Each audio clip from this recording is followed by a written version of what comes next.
Hello guys, welcome to my YouTube channel. आज हम लोग जो है इलेक्ट्रोमैग्नेटिक वेव की इक्वेशन देखेंगे आइसोट्रोपिक डाइलेक्ट्रिक में। आइसोट्रोपिक डाइलेक्ट्रिक क्या होता है? आइसोट्रोपिक डाइलेक्ट्रिक एक ऐसा मीडियम है जो कि नॉन कंडक्टिव है और जहां अगर आप कोई प्रॉपर्टी देखते हो उसकी वैल्यू क्या होती है, सारी डायरेक्शन में आपको सेम ही मिलती है। अब आपकी जो हमने ले रखा है वो नॉन कंडक्टिंग मीडियम है, तो आपका कंडक्टिविटी जीरो हो जाएगी। और एक तो ये आइसोट्रोपिक है, तो उसका मतलब क्या, आपका वॉल्यूम डिस्ट्रीब्यूशन चार्ज का वो भी जीरो हो जाएगा।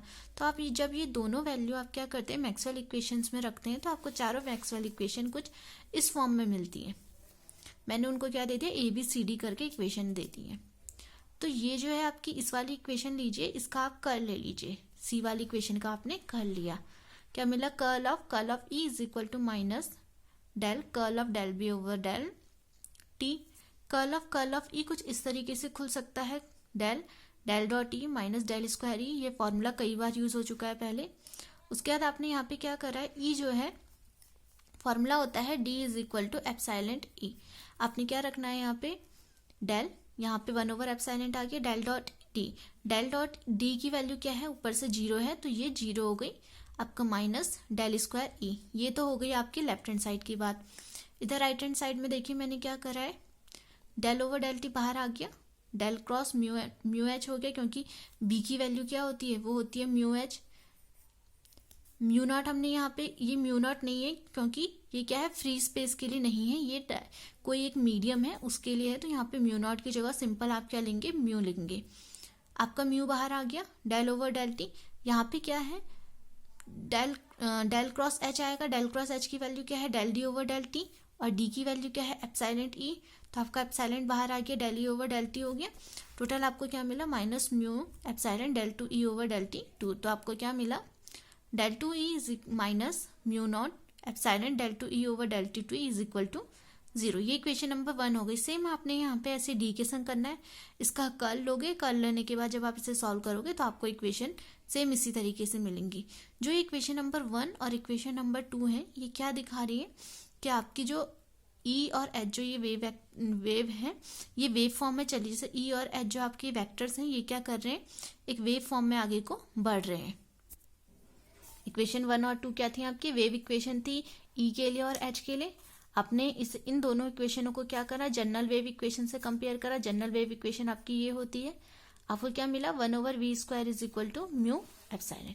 इसका मतलब क्या है कि E और H क्या कर रहे हैं, किसी मीडियम में एक वेव की तरह प्रोपोगेट करें जिसकी वेलोसिटी क्या है, v is equal to 1 over under root mu epsilon. अब आपकी म्यू की जगह पे आपने क्या रखा है, km म्यू नॉट। ऐसा क्यों, km क्या है यहाँ पे, रिलेटिव परमेबिलिटी। तो जो है आपकी यहाँ पे km की वैल्यू क्या आएगी, ये होगी आपकी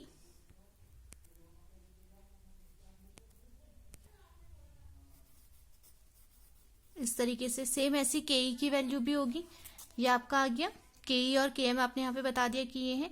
तो आपकी v की वैल्यू क्या मिली आपको, c over under root km over k। ये c कहाँ से आया, 1 over under root mu naught epsilon naught, आपको पता है c होता है, तो आपने यहाँ पे इसकी वैल्यू रख ली। अब होता क्या है, km और ke की वैल्यू हमेशा 1 से बड़ी आती है। इसका मतलब क्या है कि आइसोट्रोपिक डाइलेक्ट्रिक में क्या होगा, आपकी जो वेलोसिटी है वो कम होगी जब ये क्या करेगी, फ्री स्पेस में जब वेव ट्रेवल करती है, वेलोसिटी उससे कम होगी किसी मीडियम में। तो ये इस तरीके से आ गया। अब आपको पता है रिफ्रैक्टिव इंडेक्स n क्या होता है, c ओवर v। तो v जो हो गया c ओवर n हो गया आपका, ठीक है। तो आपकी इक्वेशन नंबर 3 और 4 जो ये है, 3 और 4, यहाँ से v is equal to c over this आया है और यहाँ से v is equal to c over n आया। आपने कंपेयर करा, आपको यहाँ पर से क्या मिलेगा, ये मिला आपको n is equal to under root km k। अब आपका क्या होगा, अगर कोई मटेरियल नॉन मैग्नेटिक है तो उसमें आपका क्या हो जाएगा, km जो मैग्नेट वाला है ये 1 हो जाएगा, तो n इक्वल टू क्या होगा, अंडर रूट ke और n square is equal to ke। ये क्या है, मैक्सवेल रिलेशन है, इसे हम क्या बोलते हैं, मैक्सवेल रिलेशन। तो आपकी इक्वेशन नंबर 1 और 2 पे आप क्या कीजिए, जो वहाँ पे म्यू एप्सिलॉन थी उसके जगह पे आपने 1 ओवर वी स्क्वायर रख दिया, तो आपकी इक्वेशन 6 और 7 कुछ इस तरीके से आ जाएंगी। तो जो ये 6 और 7 है, ये वेव इक्वेशन है, तो इनका सॉल्यूशन कुछ इस तरीके से आप दे सकते हैं, E R comma T is equal to E naught E I K dot R minus I omega T, और ऐसे ही आपने एच के लिए दे दी। सेम इसी तरीके से एच की जगह पे एच नॉट आ जाएगा। यहाँ पे ई नॉट और एच नॉट क्या है, एम्पलीट्यूड है, जिनकी वैल्यू क्या होती है, हमेशा सेम रहती है। और जो के है ये वेव प्रोपगेशन वेक्टर है। तो के को आप कैसे लिख सकते हैं, ये वेक्टर है के एन कैप क्या है, यहाँ पे यूनिट वेक्टर हो गया। जो के की वैल्यू होती है वो क्या होती है, 2 पाई ओवर लैम्डा। जब आप इसे सॉल्व करते हैं तो क्या आता है, ओमेगा ओवर वी। देखिए कैसे आता है, यहाँ पे ओमेगा की वैल्यू क्या है, 2 pi over T, T 1 over T क्या होता है, फ्रीक्वेंसी, यानी कि 2 पाई न्यू हो गया। फिर ऐसे ये lambda equal to v t हो गया, और यहाँ से v is equal to lambda over t, फिर ये फ्रीक्वेंसी हो गया। तो लैम्डा, और ये मैंने यहाँ पे इसे इस तरीके से दिखा रखा है, वैसे इसे इस तरीके से भी दिखाते न्यू से। तो ओमेगा ओवर वी की वैल्यू आपका क्या आ गई, 2 पाई ओवर लैम्डा, और यहाँ पे आपने 2 पाई ओवर लैम्डा की जगह पे क्या रख दिया, ओमेगा ओवर वी।